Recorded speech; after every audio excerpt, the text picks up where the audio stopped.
going. Okay. All right. Well, welcome to the Business Buzz, streaming on Dynamic Living Radio, which is 16 different streaming stations, including iHeartRadio and Apple Music and TuneIn 365. There's all kinds of cool places that people can listen to it.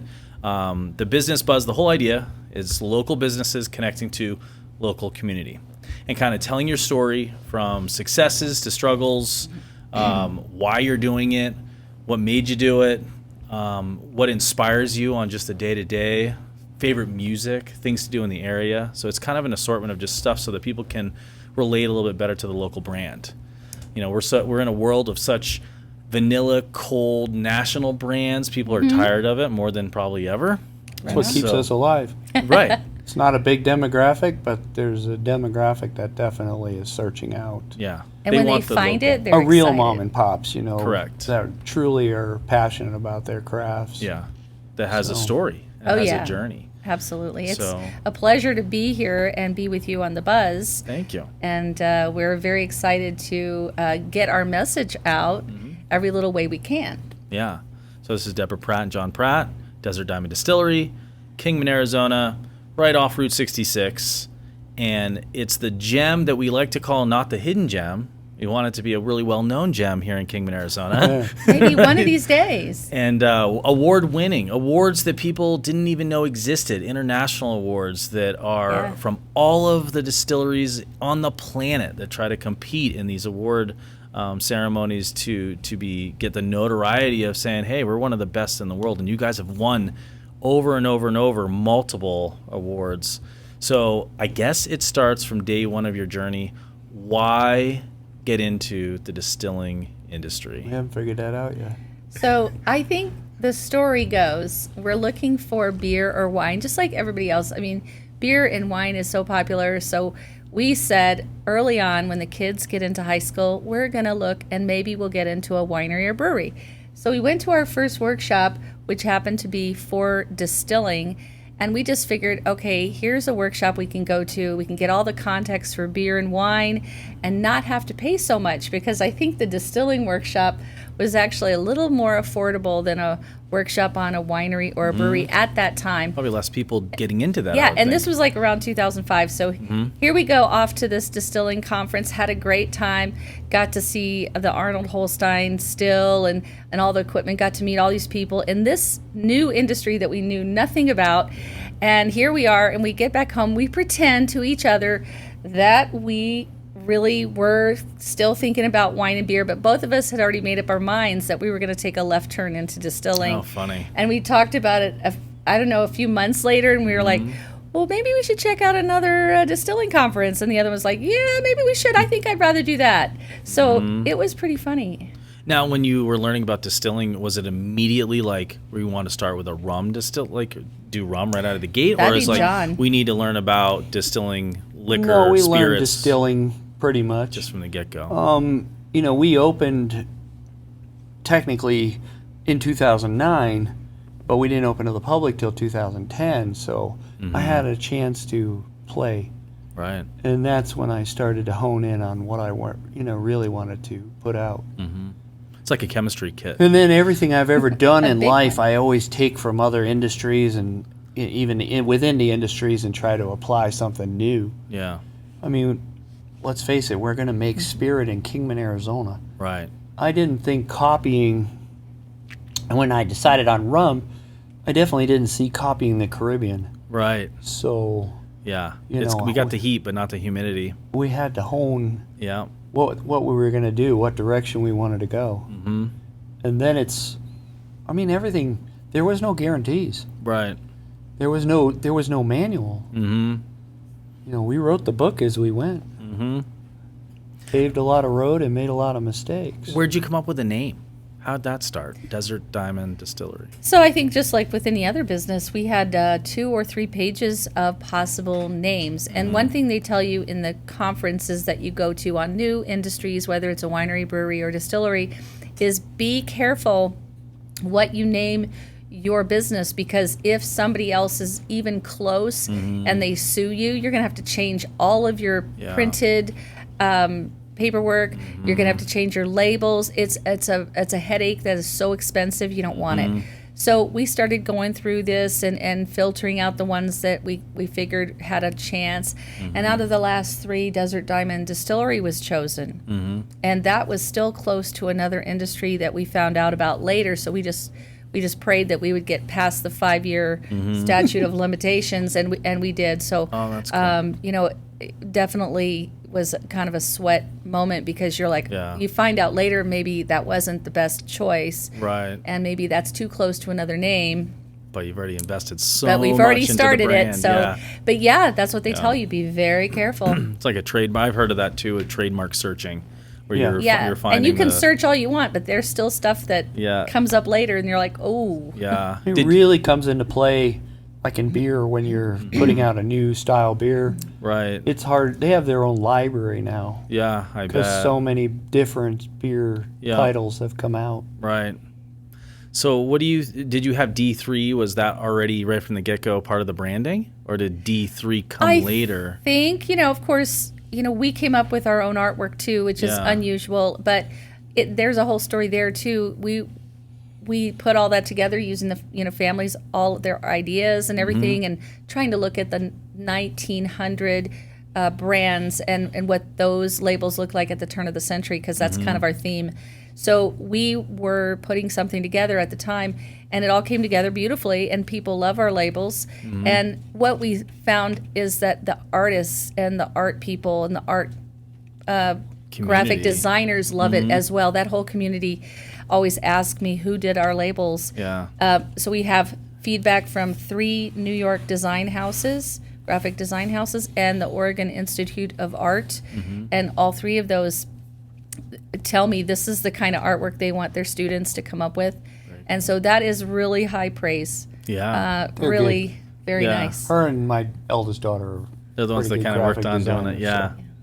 They are. They definitely have that characteristic of 1900, like you're talking about, and they bringing in the gold panner guy. Every now and then, though, I have to remind them that we can't be that creative. Right. He strikes us down when we get too creative. Everybody recognizes a Jack Daniel's bottle and all that. You get a style, you got to stick with it. You do got to stick with it. It becomes recognizable. Yeah.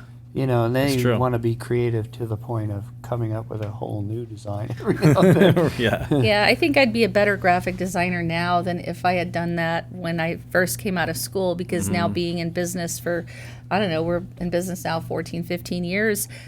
In this industry, it's so important to have that brand and have that look and to keep it.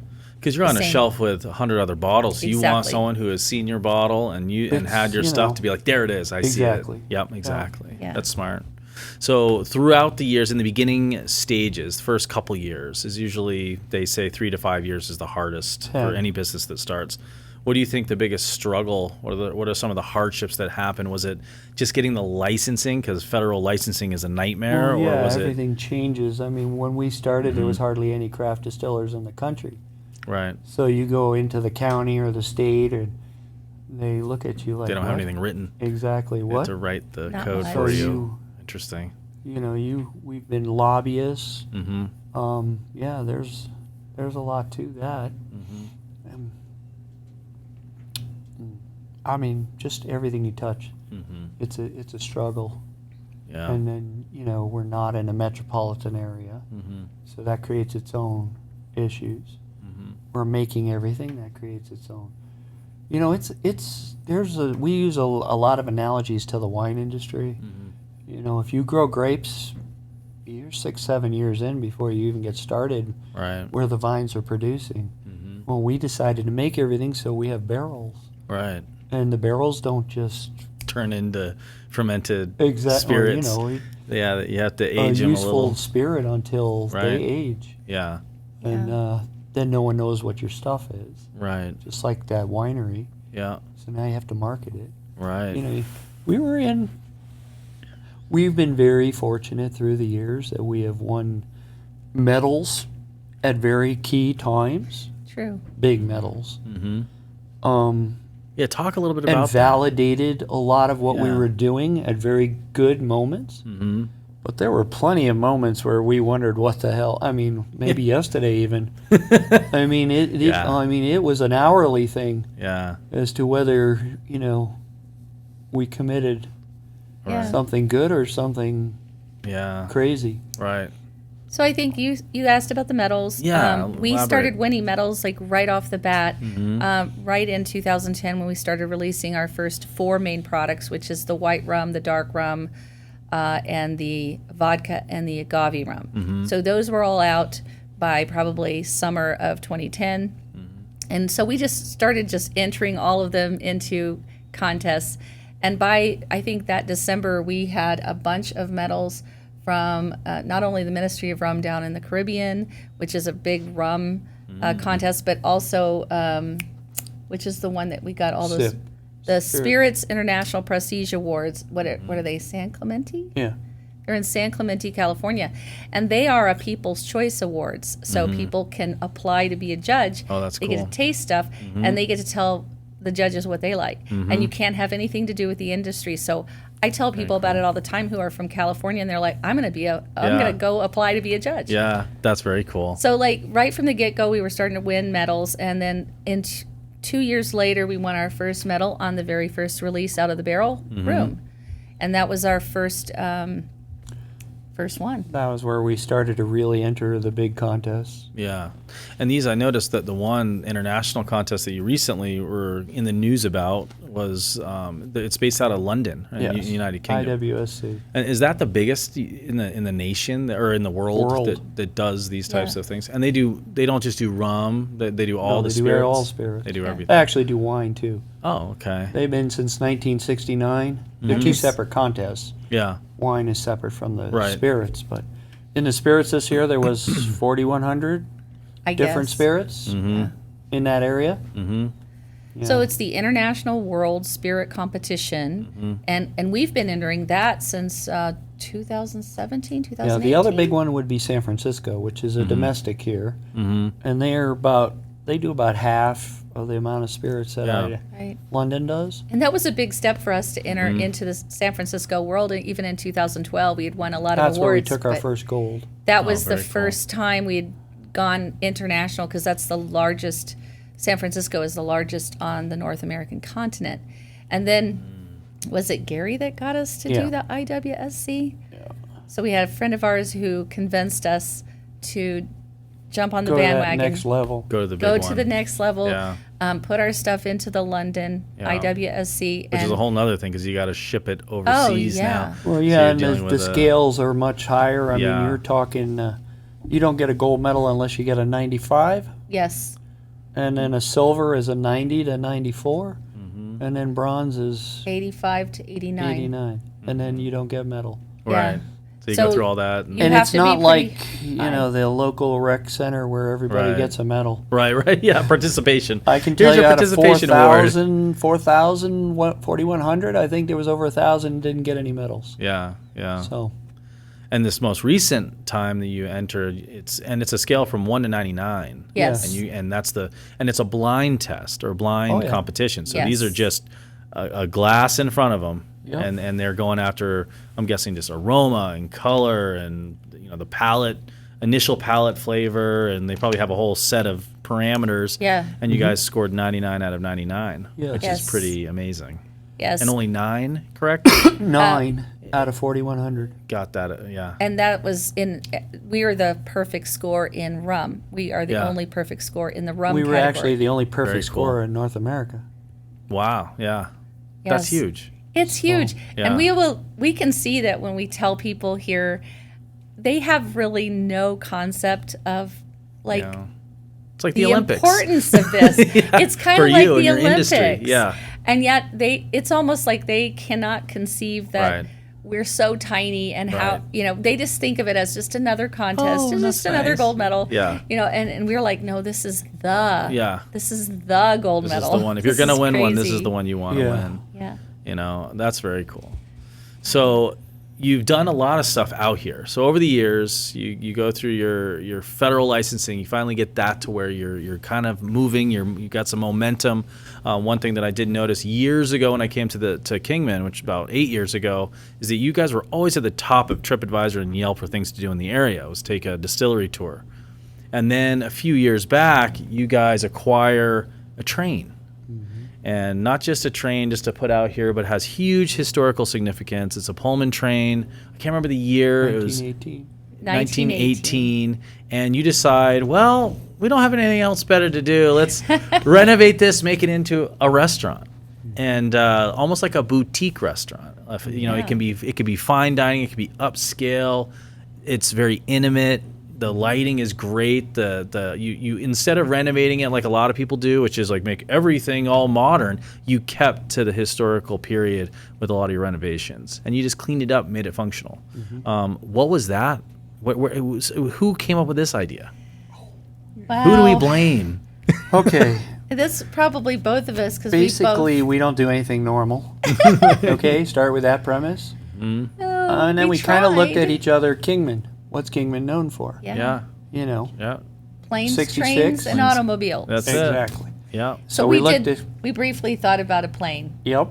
We did. A hull of a plane. That's cool. We were like, can we get a plane in here? Interesting idea. That seems kind of odd. Yeah, the wing. You get rid of the wings. I mean, the issues with that is typically they're higher, but a train is fairly high too. So, Right.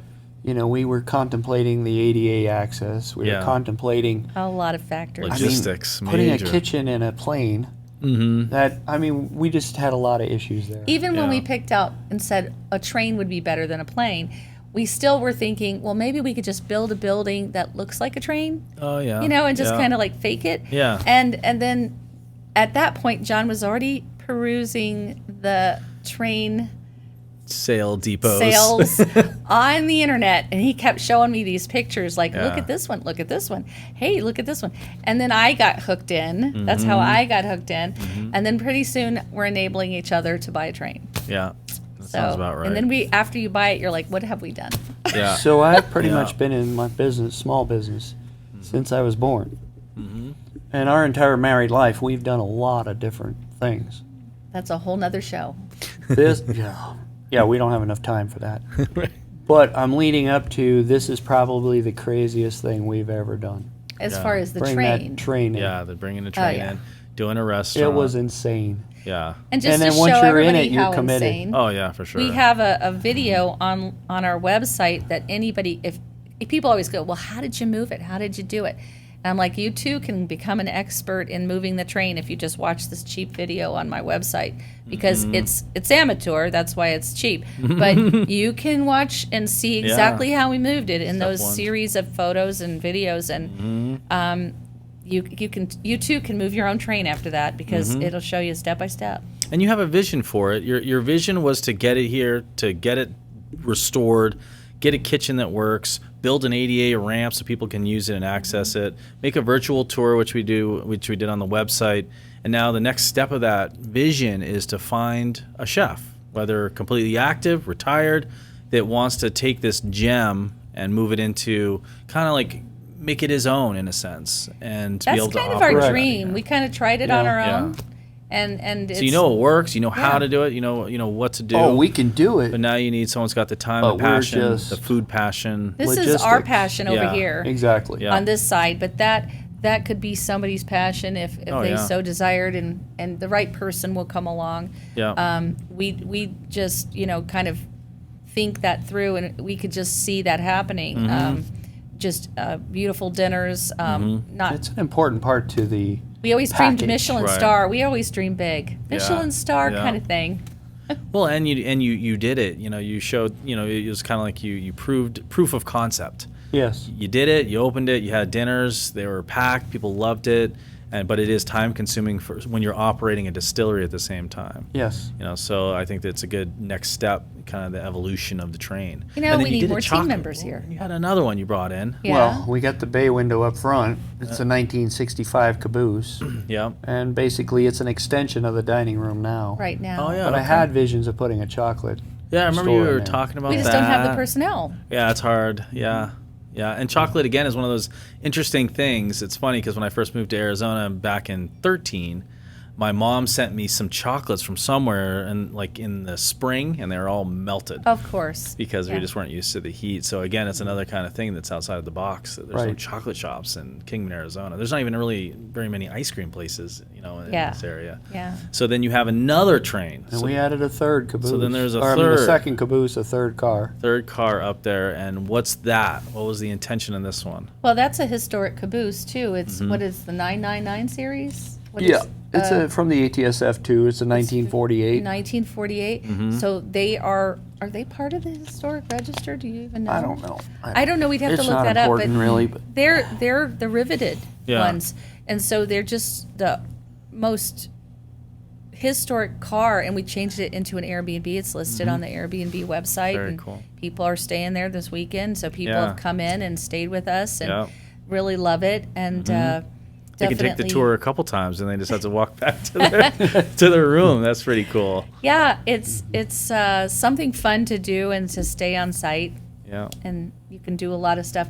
The people who stay there don't necessarily have to come in here. It's just another extension of something we can do. Where do you think your passion and your inspiration comes from on doing this? Is it the idea of creation, because you're creating these new things? Is it the idea of creating a business and a legacy? What is kind of that? I don't know about legacy. I don't think I worry about that. What's your driving? But I love to build. Yeah. It's the process of creation and creating something, which is like art. Yeah. Artists, they create something. And I think the fact that we're sharing it with others is really what intrigues me, because people from all around the world come here. Sometimes they make it their annual, just pilgrimage. We have people from all over the world that buy our products and take it with them home. And yes, we can ship inside Arizona, and we wish we could ship more, because our customers are literally from everywhere. This is the truth. Yeah. And so we get to talk to all those people, and I may not remember everybody's face, but if people talk to me long enough, I'm like, I remember, what we talked about. Or I might remember the random, you're the, whiskey sour. Yeah. You ask, why, what keeps us going, drive. Yeah. All that, the customers are the customers. Every time you really get down, somebody will walk in that door and just make your day. Yeah. They're very appreciative. We meet a lot of pretty cool people. Yeah. And they tell their story to us. Many of them, of course, our demographic is a little bit older. We do get some of the younger demographics in here, especially those that appreciate craft and craft wine and craft beer. They're like, we knew there was craft spirits. But the older ones are retired, and they have just as many stories as we do. They've been in and out of businesses, and they're finally retired, and they're like, I used to do this. And you get to share. That's cool. And it's really fun. You guys had somebody in here that I think she was like an Oscar-winning writer or something. Oh, yeah. Because I came for the train dinner, and I remember she was talking about doing that. So that's pretty neat, too. And we get to meet a lot of people that are like VIPs themselves. And unless they tell us, we would never know. Right. Yeah. Yeah. I know I've gotten a few like really tall, like basketball players in we here. Try to create try to create an ambiance that people are comfortable. Yeah. They can kind of be themselves in here. They don't nobody recognizes them. It's Yeah, not yeah, that right, kind of a right. thing. Exactly. Yeah, small enough town. Yeah. What do you think are some, let's do myth busting stuff. So what are some things that you think that people think you do or don't do that's wrong? And things that you do that they don't know you do? Oh, man. That's because a lot of people... Okay, I can take this one right off the bat. Because I'm on the road a lot. That's true. Rum is just a fun, useless kind of college mixing liquor. Spirit. Okay. And we take rum to a whole nother level. Right. We make rum that's as good as any whiskey. And I love whiskey. But I take rum to that level. It's an incredibly... Have you converted people over on that? If they taste it, they're like... just like, wait a second. Oh. And they'll tell, like, we can tell them 10 times this is the favorite of the whiskey bourbon drinkers, even though it's a 3.5-year rum. Right. And they'll look at you like you have just sprouted horns out of your head. Right. And then if they do decide to taste it, they'll look at you like, hey, this tastes like my whiskey at home. And you're like, I just told you that. And that's where the passion really comes out. Yeah. Because I hear, rum is sweet. Why? Well, it's made from sugar. All alcohol's made from it sugar. needs that, yeah. You know, that's like saying wine is going to be sweet because it's made from the Right. sugar of a grape. It makes Right. no sense. No. Yeah. Sugar doesn't transfer in the still. Right. It doesn't mean that a lot of sugar isn't added to a lot of rums. Right. After the fact. After the fact. Right. Everything is after the fact. Yeah. But they do that to whiskeys and, Yeah. other spirits sure. too. And they make your But delicious the peanut moral of butter the whiskey. story Yeah, is that, yeah. no, it's not a granted just because it's made from sugar. Right. So That's something that I learned was that there's like really a pretty fine line between rum, whiskey, and bourbon on a chemical sense. The difference is very little. What actually defines it as the name. This is rum. This is whiskey. This it's is the bourbon. character you pull from that fermentation. Yeah, which is pretty cool because I would have never known that. And I So- mean, when I make a corn whiskey, it's a corn whiskey. Yeah, Oh, right. Because absolutely. of the raw material I use. Mm-hmm. I use a very sweet corn, and it's a non-GMO, and I'm able to bring a bunch of character from that. It's kind of like, you're in the kitchen and you smell broccoli or something in the air. Mm-hmm. I grab that and pull it back down into the spirit. Yeah. Not necessarily broccoli. Right. You You get know. that flavor, That you get that sounded aroma gross. back into it. Some people might love broccoli smell. Well, yeah. It's a But I know what broccoli you But mean. the whiskey. concept is Yeah, that you're bringing that- these molecules are Yeah. attached to the steam, Right. and I'm condensing that, and it Yeah. actually reattaches itself to the spirit. Yeah. And that's very how we're able to grab. The fermentation is very important. And that's how you're able to also be competing with rums that are twice as old as yours and still be winning because Well, of that this has a lot to do interesting with our climate. aging process. Yeah. Yeah. And that is one of the big factors to us being in Kingman. little secret sauce there. And if we Yeah. got one lucky break in 14 years, the climate here has worked out the way we had hoped Yeah. for aging. The hot Yeah. summer, the cool winter Yeah. has been very important to what we do. Yeah. Yeah. And that slight elevation, I guess, maybe Yes. factors into it too. Very cool. And Anything people, I think people don't really understand the aging process either. And I think that's something that they come here and take the tour and really appreciate that you get into some details with them about how things are working. And they go out with knowledge that they can take somewhere else and really pay attention now. It's Yeah. really, it's very I mean, nice. that's a good point. I mean, we've not only had to promote our product, we basically have to promote an industry. We got in very early in consumer education. True. They weren't very educated when we started, so Right. we were actually like a tutorial kind of thing. Yeah, they through come in the years. expecting to taste our stuff and expect it to taste like they would get at the bar in the Right. store, out in the real world, and then they find out it doesn't taste the same, and they're like, "Why?" They Right. want to know, Right. and so that's part of the whole process. And then when they do find out why is it so different, then they go looking for more, and hopefully the industry will grow from that. Yeah, for sure. And then, what does the future hold? Any new concoctions you're developing? I know that you got into. Well, we're holding some things back. We don't need You don't to want people to have know yet. so many new products. Right. True. We came out with that 11-year last year, which we're always going to have a platinum wax now, which will be 10 years or older. Right. And we still have a 10-year whiskey back there that's pushing 11, and we have a brandy that's probably going to push 10 years here Wow. in another year or so. Yeah. Yeah. So those are some future things. It's a hurry up and wait kind of business. I know. Yeah. I know that would be so hard. People are first always 2 wanting years us to were come out with horrible. more flavored Yeah. stuff, and that's not really our gig. Yeah. No. I remember you danced around a little bit with some vanilla extract, which you still do. I still do those. So that seems to be pretty popular. Yeah, that's its The own product, Tahitian vanilla standalone, bean. and I think because we have so many friends who are Mormons and they don't drink, so Oh, we were like, right. "Ooh, what can we do for them? How about a vanilla extract because they cook?" Yeah.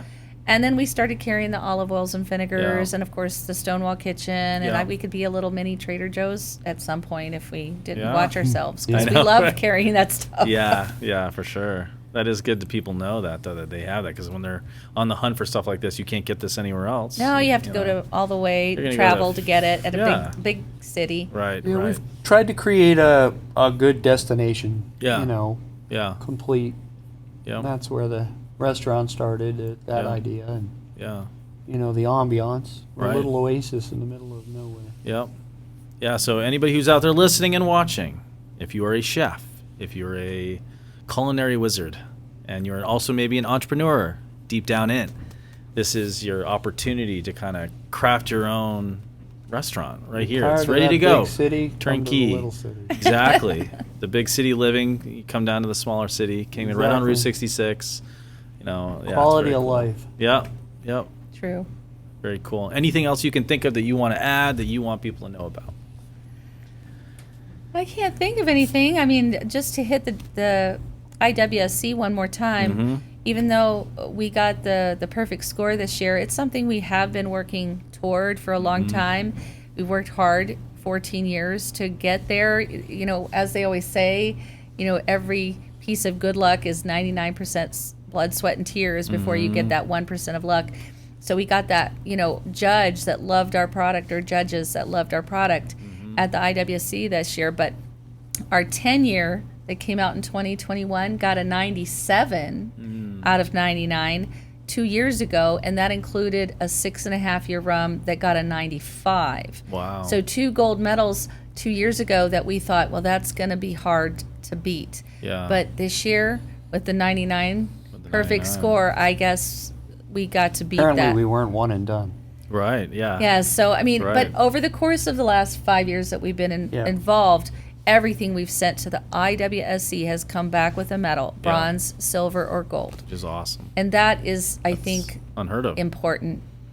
And I know you mentioned that they're actually, so that's an award for that category. That there's another award that they give out. You said around middle of April. Is that the? Well, that announces whether you basically they call it a trophy winner. So that's like the best out of the category, or Well, like they take the rum? top 10 Yep. in that category, Oh, okay. and then they reevaluate one more time. Interesting. Okay. So So that's cool. So that'd be cross your fingers, and I that'd be mean, another technically, you know, we should be accomplishment. the top, but 99, You, right? just, you never know. There's you no never guarantee. You Know. never know. Yeah, so, but that would be another. we'll be in top 3 or so. Yeah. For sure. And Do they give you a medal as well, or is it a different type of I'm not award? exactly sure. Oh, okay, cool. yeah, I haven't heard about that, but it's really exciting, and Yeah. I'm glad we're getting some of the word out. We Yeah, for put sure. out press releases It here and doesn't there, but- often. Yeah. I shouldn't say often. I don't know if it's ever happened. But a rum from the continental U.S. is. Right. Yeah, that might be something that we can look at. And I think that has to do with Arizona and the weather here. Yeah. And that's important to point out too. Excuse me. Is that's Sorry. an up No, and you're coming area. We see there are medals coming from the IWSC to other distilleries here in Arizona right, as there's well. Distill different. Yeah, different liquors, and yeah. so I think that's nice to point out too. We've got other medal award-winning Yeah. distilleries here in Arizona, and Right. the Southwest is an up-and-coming place for aged product, and that's something that it will come out more and more as we lead on into the next Right. decade. Because people are going to wonder why and how, and then they're going to Yeah. do it, and they're going I to. mean, who Yeah, knows that's how many we're people very will jump on the passionate board about this. and they jump on the bandwagon and do it. Yeah, yeah. We do a collaboration here with a distillery down in southern Arizona. Oh, is that rum, the rye? The Rum and Rye. Rum and rye. Okay. Yeah. And it's a good friend of ours, Gary and Kathy Elam, Elgin Winery Distillery. And Very cool. he is phenomenal. He's Yeah. phenomenal. So some of the best rum in North America for the last 6 years have come from these two Yeah, distilleries. yeah. That's pretty amazing. And out of Arizona. So Yeah. it's pretty crazy. Putting them on the map. Very cool. Pretty crazy. Yeah, it is. Well, thank you for being on this episode. And everybody who's listening and watching, make sure that when you're in Arizona and Kingman, Arizona, come visit. Your guys' website, desertdiamonddistillery.com, has all their products. So if you're living in Arizona, or if you're now what if they're a restaurant or bar? Can they order directly, or do they need to go to the distributor? They need to go to the distributor. So go to your distributor and ask for it. If the distributor doesn't have it for some reason, they you can call ask us. that they can supply it to them. And they have other stuff, really cool stuff. They have liquor-filled chocolates on the website, and balsamics and olive oils are soon to go on there. That's so right. lots of cool stuff. And then just follow their social media so you can watch the journey, because you travel around to events so people can actually Then come meet me. see you at an event and try it and buy it right Yep. there. Very cool. Exactly. Awesome. All right. Thank you. Thank you. Yes. Thank you. Pleasure. Okay. That was perfect. Sorry about the sneeze. No, you're fine. My allergy.